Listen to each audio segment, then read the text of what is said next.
यदि मैं आपसे बोलूं कि पेन या दर्द एक बहुत अच्छी चीज़ है, क्या आप मेरी बात पे यकीन करेंगे? नहीं। एज अ डॉक्टर मैं मोस्टली लोगों को ये बोलता हूँ कि पेन एक बहुत अच्छी चीज़ है। शायद आप मेरी बातों से इत्तेफाक न रखें, लेकिन इस वीडियो के लास्ट तक बने रहिए। मैं आपको आज ये एक्सप्लेन करूँगा कि why pain is very essential for us and how pain is important for us. मैं डॉक्टर अतुल कुमार सिंह, निरामय होम्योपैथी के अपने इस चैनल में आपको स्वागत करता हूँ।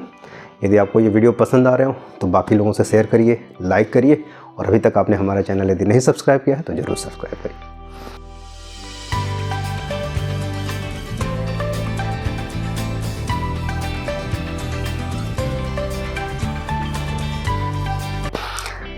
पेन बहुत इम्पॉर्टेंट चीज़ है। पहले हम उसको मेडिकल की लैंग्वेज में आपको एक्सप्लेन करेंगे और फिर उसको फिलॉसफी की लैंग्वेज में आपको एक्सप्लेन करेंगे। चलिए, आपके पेट में दर्द हुआ, ठीक, या फिर वो दर्द गॉल स्टोन की वजह से हो सकता है, किडनी स्टोन की वजह से हो सकता है, एक्यूट इन्फेक्शन हो सकती है इंटेस्टाइन में, पैंक्रियाज की वजह से हो सकता है, लीवर की वजह से हो सकता है, ओवरी की वजह से हो सकता है, यूट्रस की वजह से, ब्लैडर की वजह से हो सकता है, urethra, ureter, so many cause. लेकिन मान लीजिए सपोज दैट एक ऐसी कंडीशन है कि आपको दर्द नहीं हुआ और आपके बॉडी में कुछ चेंजेस चल रहे हैं।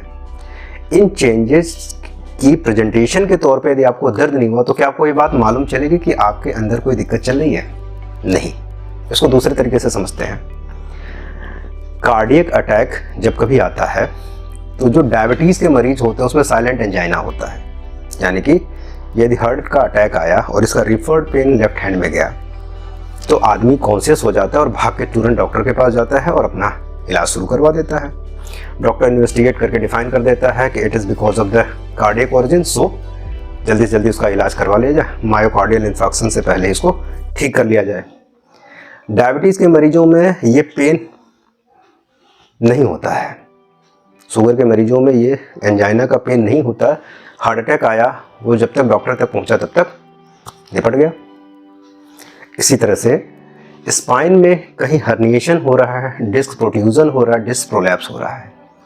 अब उसकी वजह से जब नसें दबती हैं, सो कॉल्ड हमारी नर्व्स कंप्रेस होती हैं, तो उसका रिफर्ड पेन आपके लेग में जाता है, बैक में जाता है, ढेर सारी। यदि ये बात आपको ना मालूम चले और पेन के थ्रू आपको ना मालूम चले, तब आप इंतज़ार करते रहेंगे कि जब तक वो हर्निएट ना हो जाए, उसकी ग्रेडिंग 4 तक ना पहुंच जाए, और जब तक आपके दोनों पैर काम करना बंद न कर दें तब तक आप उसका इलाज नहीं करवाएंगे। So that's why pain is a subjective phenomena. दर्द पर्सन टू पर्सन वेरी भी करता है। हो सकता है सुई चुभाने से 4 लोगों में से एक आदमी कूद के भाग जाए, दूसरा अपने फेशियल एक्सप्रेशन दे, तीसरा मना कर दे भैया मत चुभाओ दर्द हो रहा है, और चौथे के ऊपर कोई फर्क ही ना पड़े। So that's why pain is a subjective phenomena which vary person to person है। दर्द हमारे लिए बहुत इंपॉर्टेंट चीज़ है। ये तो मेडिकल की लैंग्वेज में हो गई भाई।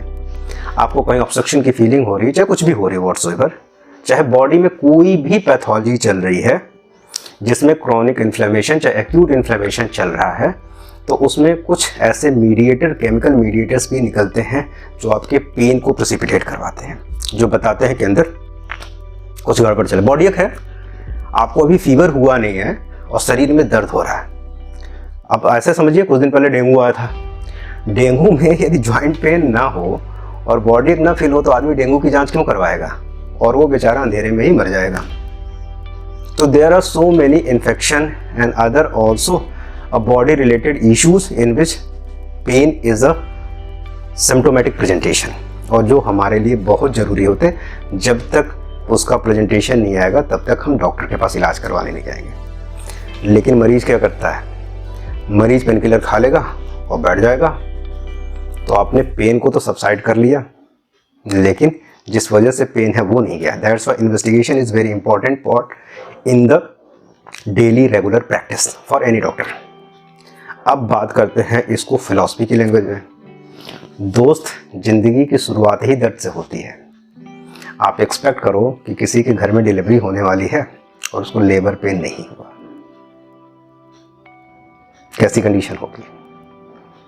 उसको छोड़ दो, ये तो फीमेल का प्रेजेंटेशन हुआ during the birth of a child, pain को फील करना है। पेन जितना ही वायलेंट होगा और जितना ही प्रॉपर होगा उतना ही ईजी तरीके से एक नॉर्मल डिलीवरी होती है। मदर की फीलिंग बच्चे के टर्न में आई है। डिलीवरी के बाद गलती से यदि बच्चा नहीं चिल्लाया तो उसको एटिलेक्टेसिस हो जाएगी, उसका लंग एक्सपैंड नहीं करेगा, और नहीं एक्सपैंड करेगा तो वो बच्चा कोलैप्स कर जाएगा, और या फिर उसको ढेर सारी और भी फेफड़े से रिलेटेड बीमारियां हो जाएंगी। मदर की feeling in terms of pen during the delivery, और बच्चे की फीलिंग डिलीवरी के बाद से उसको उल्टा लटका के मारना, तब तक मारना जब तक उसको दर्द न महसूस हो। और तो और सुनिए, किसी घर में कोई कैजुअलिटी हो जाए, चाहे वो एज पूरी करने के बाद ही किसी की डेथ हो, चाहे अनयूजुअल डेथ हो, इन दोनों कंडीशन में यदि उनके लव्ड वन उनके लिए ना रोए, वो सौरों की फीलिंग ना करें, तो भी तो एक अजीब सा माहौल होगा, अनसोशल कहा जाएगा उसे। ज़िंदगी में पेन बहुत इम्पॉर्टेंट होते हैं, और एक और बहुत इम्पॉर्टेंट चीज़ इसी फ्रेम में मैं आपसे शेयर करना चाहूँगा। खुशी का पल और तकलीफ का पल केवल 2 मिनट के लिए होता है, ये साइकोलॉजी कहती है या फिर साइकेट्री कहती है। बड़े से बड़ा गम और बड़ी से बड़ी खुशी केवल आपको 2 मिनट का ही एहसास दिलाते हैं, अच्छे और बुरे का। लेकिन होता क्या है, किसी के घर में कैजुअलिटी हुई हो तो बेचारा हफ्तों तक परेशान रहता है, और किसी के घर में जन्म हुआ, चाहे आपने कुछ अचीव कर लिया, चाहे कुछ भी पा लिया, तो उसकी खुशी आप बहुत दिनों तक मनाते हैं। तो 2 मिनट कहाँ रहा। तो होता क्या है कि ये जो 2 मिनट का पल होता है, इसको हम लोग खुद एक्सपैंड करते हैं by brooding and tapping, repeat and tap, repeat and tap, repeat and tap. तो अच्छा आदमी वही है जो बड़े से बड़े गम को भी डाइजेस्ट कर ले और बड़ी से बड़ी खुशी को भी डाइजेस्ट कर ले। इक्विलिब्रियम बॉडी में मेंटेन होना सबसे ज़रूरी है। खैर, पेन का टॉपिक था तो पेन तक ही रखेंगे। दर्द को महसूस करिए और दर्द का निवारण करिए। अपने नहीं कर पा रहे हैं तो डॉक्टर के ही सहारे in the terms of health, और अदर टर्म में तो उसका सोल्यूशन ढूंढिए। बने रहिए हमारे इस YouTube चैनल में। यदि ये वीडियो आपको पसंद आ रहा हो तो बाकी लोगों को भी शेयर करिए। Thank you very much.